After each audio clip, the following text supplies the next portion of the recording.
राज्यों की सरकार है, जहां पर एनडीए की सरकारें नहीं है। और सुनिए, अरे जांच हो रही थी और जेल में जाने की बात आई थी तो सारी कांग्रेस सड़क पे आ गई थी। त्रिपाठी जी, सोनिया जी अभी भी बेल पे हैं। त्रिपाठी जी थोड़ा सा वेट। त्रिपाठी जी, ये महायुति 197 पर है, उसका रिएक्शन है या फिर मामला कुछ और है?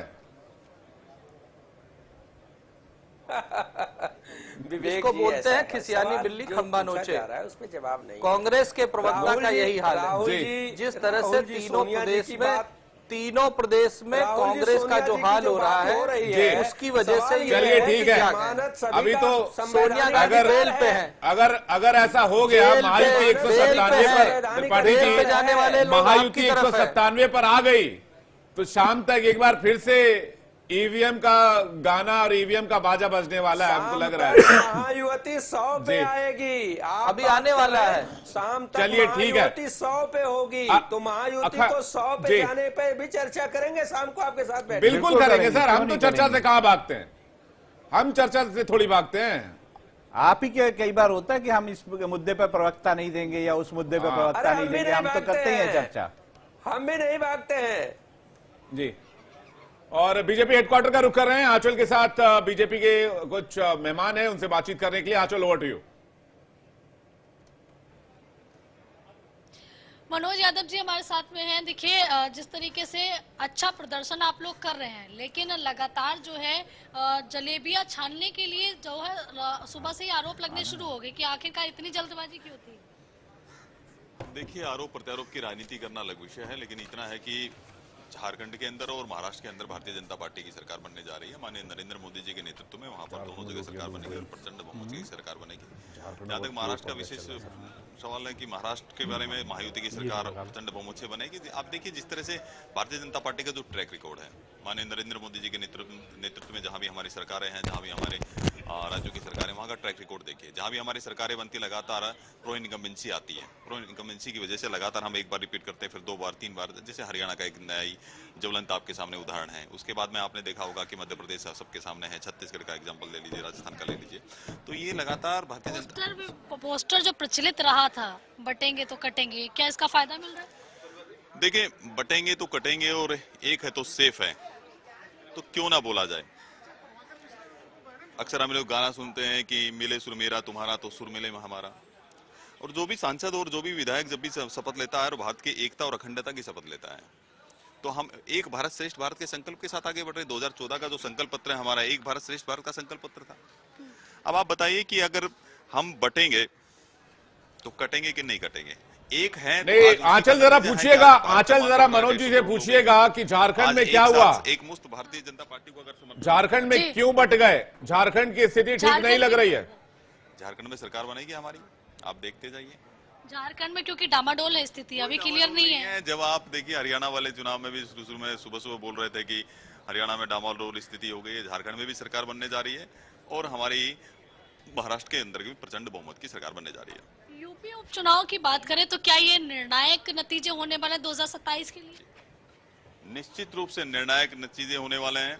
निर्णायक नतीजे आपके सामने हैं कि किस तरह से हम 8 सीटों पर आगे चल रहे हैं और वहां पर निर्णायक नतीजे सबके सामने आ गए और सबको दिख गया है कि जातिवाद और संप्रदायवाद की जो राजनीति है, जो परिवारवाद की राजनीति है, भ्रष्टाचार की राजनीति को कोई पसंद नहीं करता है। और Bharatiya Janata party zero tolerance की, भ्रष्टाचार पर जीरो टॉलरेंस की जो सुशासन की नीति देती है, हमारे पास नीति है, नेतृत्व है, उसी का नतीजा है कि लगातार हर जगह हमें जो हमारा विकास का रथ चल रहा है वो विजय रथ के रूप में परिणत हो रहा है। दोपहर बाद तक पता लग जाएगा कि कैसे नतीजे रहने वाले हैं। नतीजे हमारे पक्ष में आएंगे। जनता जनार्दन हमारे साथ खड़ी हुई है, जनता जनार्दन हमें आशीर्वाद दे रही है।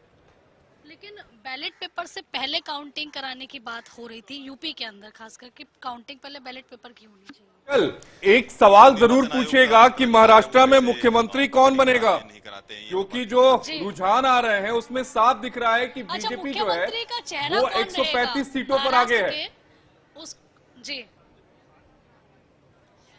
महाराष्ट्र में मुख्यमंत्री का चेहरा कौन रहेगा, क्योंकि इसको लेकर सबके मन में सवाल है। वहां दावेदार कई है, लेकिन बनाएंगे किसको? निश्चित रूप से ये सवाल वाजिब है, लेकिन महायुति के तीनों घटक दल बैठेंगे, भारतीय जनता पार्टी, एनसीपी, राष्ट्रवादी कांग्रेस पार्टी और शिवसेना गुट बैठ करके निर्णय करेंगे। उसके बाद में पार्लियामेंट्री बोर्ड हमारी तय करेगी और फिर सबसे पहले मैं आपको बताऊंगा कि कौन बनने वाला है। ठीक है अचल, आपके पास वापस लौटेंगे और ट्रेंड्स लगातार दिखा रहे हैं, रुझान लगातार दिखा रहे हैं। अभी तक की तस्वीर के हिसाब से 210 सीटों पर रुझान सामने आ चुके हैं। महाविकास अघाड़ी 70 सीटों पर आगे है, अदर्स 8 सीट पर आगे है। मेरे सहयोगी इस वक्त आशीष हमें ज्वाइन कर रहे हैं स्टूडियो में। साथ ही साथ जो तस्वीर झारखंड की बन रही है वहां पर बहुत क्लोज कॉन्टेस्ट दिख रहा है। 79 सीटों पर रुझान सामने आ चुके हैं। 36 पर बीजेपी प्लस आगे है, जेएमएम प्लस 42 सीटों पर आगे है। जबकि उत्तर प्रदेश उपचुनाव के बाय इलेक्शंस की अगर रुझानों की बात करें तो 5 पर बीजेपी, 3 पर समाजवादी पार्टी और 1 पर आरएलडी इस वक्त लीड कर रही है। लेकिन चौंकाने वाली तस्वीर महाराष्ट्र से सामने है। जाहिर तौर पर जो तस्वीर है वो महाराष्ट्र से चौंकाने वाली है, क्योंकि कहा यह जा रहा था कि जो महायुति है वो 130 से 135 का आंकड़ा पार कर पाएगी, लेकिन जो अभी तक के रुझान आ रहे हैं उसमें बीजेपी अकेले 135 को क्रॉस करती हुई दिख रही है। अभिषेक हमारे साथ हैं। अभिषेक, महायुति को तो फायदा मिलता दिख रहा है, लेकिन महाविकास अघाड़ी कहां पीछे रह गई? बिल्कुल, और यही कारण है कि सही कहा आपने कि और ये उम्मीद जाहिर सी बात है किसी को नहीं थी कि महाविकास अघाड़ी का परफॉर्मेंस इतना खराब होगा। जिस तरीके से महाविकास अघाड़ी लगातार दावे कर रही थी कि उन्होंने, आप देखिए, लाडली बहन योजना को 3000 देने की बात लगातार उन्होंने की थी। जाति छात्राओं को और जितने भी छात्र यानी जो महिला, उनको नौकरियां देने की बात, वहां में बड़े बड़े मुद्दे किए गए, वादे किए गए। लेकिन लग रहा है कि साफ है कि जिस तरीके से इस बीच चुनाव में महिलाओं ने बढ़ चढ़ कर हिस्सा लिया है, महिलाओं ने बड़े पैमाने पर पुरुषों से अधिक वोट किया है, तो यह साफ समझ में आ रहा है कि जो लाडली बहन योजना जो महायुति सरकार ने लाई है वह कहीं कहीं इस महाराष्ट्र सरकार के लिए यानी महायुति के लिए सरकार बनाने में बड़ा भूमिका अदा कर रही है। और यही कारण है कि देखिए 210 के आसपास महायुति आगे चल रही है। यह एक बड़ा चिंतन का विषय जरूर महाविकास अघाड़ी के लिए होगा कि जिस तरीके से लगातार बड़े बड़े दावे किए जा रहे थे, आखिरकार क्या हुआ। दूसरी बात देखिए, यह बात समझना होगा, अगर बीजेपी देखिए अगर 135 सीटों के आसपास आगे चल रही है और मान लीजिए उनकी सीटें उतनी आ जाती है, तो आप समझिए कि शिंदे सेना और अजीत पवार दोनों का क्या होगा, यह देखना होगा कि जो चीजें समझना होगा, क्योंकि उनके पास उतनी बार्गेनिंग पावर नहीं रह जाएगी।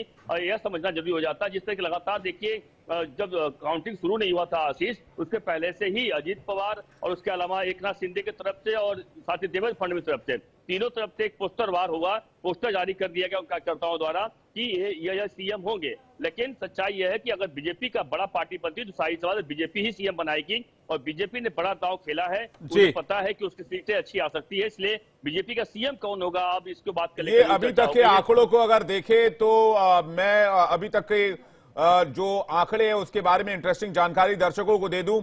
बीजेपी अगर 135 सीटों पर अभी लीड कर रही है तो 29 सीटों का सीधा फायदा होता दिख रहा है। शिवसेना शिंदे गुट 46 सीटों पर लीड कर रही है, 6 सीटों का फायदा होता दिख रहा है। एनसीपी अजीत पवार 31 सीटों पर लीड कर रही है, लेकिन 9 सीटों का नुकसान होता दिख रहा है, क्योंकि एनसीपी शरद पवार को आपको जोड़कर सीटों को देखना होगा। और बाकी सहयोगियों को जो यहां पर सीटें दी गई थी उसमें 21 सीटों का नुकसान महायुति को होता हुआ दिख रहा है। लेकिन फिर भी बीजेपी के दम पर महायुति इस वक्त 210 सीटों पर लीड कर रही है। इसी तरह से अगर आप महाविकास अघाड़ी को देखेंगे, 66 सीटों पर कांग्रेस लीड कर रही है, 12 सीटों का नुकसान दिख रहा है। माफ कीजिएगा, महायुति 66 सीटों पर लीड कर रही है, कांग्रेस 38 सीटों पर लीड कर रही है, 5 सीटों का नुकसान दिख रहा है। शिवसेना ठाकरे गुट 20 सीटों पर लीड कर रही है, इसी तरह से 3 सीटों का फायदा दिख रहा है। एनसीपी शरद पवार 10 सीट पर जो है वो लीड कर रही है पार्टी, और 3 सीटों का नुकसान यहां पर दिख रहा है। अदर्स के खाते में 11 सीटें, 7 सीटों का फायदा अन्य के खाते में नजर आ रहा है अभी तक के ट्रेंड्स के मुताबिक। लेकिन अखंड का रुख करते हैं, बहुत देर से वेट कर रहे हैं लखनऊ से, और उत्तर प्रदेश की स्थिति भी बड़ी दिलचस्प बनी हुई है, क्योंकि उत्तर प्रदेश में अगर 5-3-1 रहता है मामला तो 6-3 का ये मामला बैठेगा। और क्या ये मामला, अगर हम साख को लेकर जो बात कही गई थी अखंड, अभी तक की तस्वीर के हिसाब से बीजेपी अभी भी 8 सीटों का दावा कर रही है, लेकिन ट्रेंड्स कुछ और बता रहे हैं। बिल्कुल, बीजेपी जरूर दावा कर रही है कि 8 सीटें जीतेगी। हालांकि करहल सीट और सीसामऊ सीट पे तेजी से समाजवादी पार्टी आगे निकलते हुए दिखाई दे रही है। 10,000 से ज्यादा वोटों का मार्जिन सीसामऊ में भी हो चुका है नसीम का और नसीम सोलंकी का, और इसके अलावा तेज प्रताप यादव भी काफी आगे चल रहे हैं। तीसरे राउंड का वहां पे अभी तक रुझान आया है और उसमें वो 3000 वोटों से ज्यादा वोटों से वो आगे चल रहे हैं। लेकिन बाकी की सीटों पर यानी 6 सीटें और बल्कि 7 सीटें ऐसी जो एनडीए गठबंधन के पास अभी जाती हुई दिखाई दे रही हैं। कांटे की टक्कर जरूर दिखाई दे रही है, बहुत छोटा मार्जिन कहीं कहीं दिखाई दे रहा है, लेकिन बावजूद इसके अभी भी बीजेपी जो है वो 7 सीटों पे, बीजेपी गठबंधन जो है वो 7 सीटों पर अभी भी आगे दिखाई दे रहा है। तो आंकड़े जो हैं वो तेजी से बदल रहे हैं। ये मामला जरूर है कि 6-3 का हो सकता है या फिर 7-2 का भी हो सकता है। तो ये लेके अभी जैसा दिखाई दे रहा है मामला पूरा रुझान तरीके से क्या ये माना जाए कि समाजवादी पार्टी का जो खेल है उसे बहुजन समाज पार्टी ने यहां पर फेल कर दिया है, कहीं ना कहीं खेल खराब कर दिया, और जो वोट थे समाजवादी पार्टी के वो वोट कटे हैं? देखिए, इसमें कोई दो राय नहीं कि पहली बार ऐसा रहा कि बीएसपी कंटेस्ट कर रही थी, पूरे इलेक्शन में चुनाव लड़ रही थी। उपचुनावों से अमूमन बीएसपी दूर रहती है और सभी सीटों पे, चूंकि 9 सीटें थी, 9 सीटों पे बीएसपी कंटेस्ट कर रही थी। इसके अलावा सिर्फ बीएसपी को ही क्रेडिट नहीं दे सकते हैं।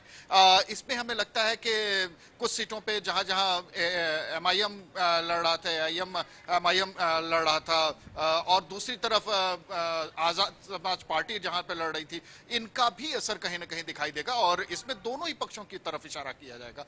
ऐसा नहीं कि वो बीजेपी के लिए ही फायदेमंद रहा है, वो समाजवादी पार्टी के लिए भी कई जगहों पे फायदेमंद हुआ है। वोट दोनों के कटे हैं, इसमें कोई दो राय नहीं है। हाँ, ये जरूर है कि बीएसपी के लड़ने से एक बड़े पैमाने पे अगर देखा जाए, चूंकि तीसरी सबसे बड़ी पार्टी है उत्तर प्रदेश की, तो एक बड़ा वोट बैंक उसका रहा है। और लेकिन जिस तरीके से बीएसपी लड़ी है, उस बीएसपी के उस लड़ने पे भी थोड़ा सा एक मायूसी सी रही बीएसपी के चाहने वालों में। पिछले कई साल से देखा गया है, खासतौर पर जब से भाजपा उत्तर प्रदेश में आई है, बीएसपी बहुत बैकफुट पर नजर आई है। लेकिन अगर इस वक्त सबसे ज्यादा किसी राज्य की चर्चा हो रही है तो वो महाराष्ट्र है। अभिषेक लगातार हमारे साथ जुड़े हुए, सीधा अभिषेक का रुख कर लेंगे। अभिषेक, ये क्या आंकड़े इस वक्त महाराष्ट्र में नजर आ रहे हैं? बीजेपी अकेले के ही दम पर करीब करीब बहुमत के पास आती हुई नजर आ रही है। क्या समीकरण आने वाले वक्त में बन सकते हैं? 10 बज चुका है। ये जो इस वक्त हम आंकड़े दिखा रहे हैं, लगभग कुछ ही देर में ये पिक्चर और साफ हो जाएगी, 11-12 बजते ही। लेकिन क्या ये कहा जाए कि अगर ऐसा ही ये जो ट्रेंड चल रहा है वो नतीजों में तब्दील होता है तो आने वाला सीएम जो है वो भाजपा का हो सकता है? बिल्कुल, अगर सही बात है कि अगर यही ट्रेंड चलता रहा और इसी पर अगर बीजेपी आगे आती रही तो बिल्कुल साफ है कि बीजेपी का सीएम होगा, कोई दो मत इस पे नहीं है। लेकिन अब बीजेपी का सीएम कौन होगा यह देखना होगा। सबसे खास बात है कि इस बात को लेकर भी होगी आखिरकार एकनाथ शिंदे और अजित पवार का क्या होगा। जिस तरीके अजित पवार ने लगातार अपनी लाइन अलग ले रखी थी चुनाव प्रचार में, क्या अजित पवार, लेकिन मजेदार बात एक मैं आपको बताऊं, अभिषेक, शायद आपको भी इंफॉर्मेशन मिल गई होगी, मैं आपसे इस सवाल करूं, लेकिन एसएन सिंह बीजेपी प्रवक्ता हमारे साथ जुड़ गए, वैभव त्रिपाठी भी हमारे साथ जुड़े हुए हैं इस वक्त, और अजीत शुक्ला वरिष्ठ पत्रकार भी हमारे साथ जुड़े हुए हैं। लेकिन अभिषेक, जो खबर मिल रही है वो ये है कि देवेंद्र फडणवीस पिछड़ गए हैं और आदित्य ठाकरे भी पिछड़ गए हैं। तो ये जो आगे पीछे का खेल चल रहा है उसमें इंटरेस्टिंग खबर तो ये है। बिल्कुल सही कहा आपने। बिल्कुल, ये देखिए जाहिर बात है, शुरुआती रुझान है, बिल्कुल सही कहा आपने। क्योंकि पहला राउंड, दूसरा राउंड, तीसरा राउंड चल रहा है, इसमें पीछे चल रहे हैं बिल्कुल आदित्य ठाकरे पीछे चल रहे हैं, उसके अलावा नवाब मलिक पीछे चल रहा है, नवाब मलिक की बिटिया जो है वो चल रही है पीछे, और उसके अलावा संजय निरुपम चल रहा है पीछे, ताना एनसी चल रही है पीछे। जैसे कई बड़े नाम है बिल्कुल जो पीछे चल रहे हैं, जिसके वजह से बड़ा नुकसान। लेकिन देखिए, यह बात माना जा रहा है देवेंद्र फडणवीस की सीट जो है वह जीत का अंतर कम जरूर हो सकता है, लेकिन देवेंद्र फडणवीस जीत जाएंगे ऐसा माना जा रहा है। विजय वडेट्टीवार जो कि महाराष्ट्र के विरोधी पार्टी नेता, वह चल रहे पीछे। अब्दुल सत्तार जो कि एक बड़े नेता है शिंदे गुट के, वह चल रहे पीछे। ऐसे बड़े नाम है जो लगातार चल रहे पीछे। तो इसका मतलब साफ है कि जनता की तरफ से क्या किसको बहुमत दिया जा रहा है देखना होगा। लेकिन ये बात सही कहा आपने, कई बड़े नाम है। इतना ही नहीं, अमित ठाकरे की बात नाम ले लो आपको, अमित राज ठाकरे के बेटे हैं, वह चल रहे पीछे, और पहले आगे चले पीछे चले। वहीं बाला नांदगांवकर जो शिवड़ी विधानसभा चुनाव लड़ रहे हैं वो भी पीछे हो चुके हैं। वो लग रहा था चुनाव जीत जाएंगे। अभिषेक, क्या समझा जाए, क्या उत्तर प्रदेश के सीएम योगी आदित्यनाथ ने जो बाण महाराष्ट्र में चलाया था वो कामयाब होता नजर आया? क्या बटेंगे तो कटेंगे कि एक रहेंगे तो सेफ है कि राजनीति इस वक्त महाराष्ट्र में कामयाब होती नजर आई? क्योंकि महायुति के ही अजीत पवार लगातार ये कहते हुए नजर आए थे कि महाराष्ट्र में ये सब चलता नहीं है, लेकिन ये साफ तौर पर जो अब तक के स्टैट सामने आ रहे हैं वो ये दिखा रहे हैं कि महाराष्ट्र में यही चला है। बिल्कुल सही कहा आपने। बिल्कुल लग रहा है इसको वोट जो पोलराइज होता है ना, यानी वोट को एकत्र करने में बिल्कुल बहुत बड़ा काम किया है योगी आदित्यनाथ का। वह बयान बटेंगे तो कटेंगे, उसके बाद पीएम नरेंद्र मोदी से लेकर हर कोई नेता साफ कह रहा है एक है तो सेफ है। यानी उस बयान को उन्होंने हर किसी ने एंडोर्स किया, भले ही पहली लाइन ना बोली हो, लेकिन हर किसी को समझाने का प्रयास यह किया गया कि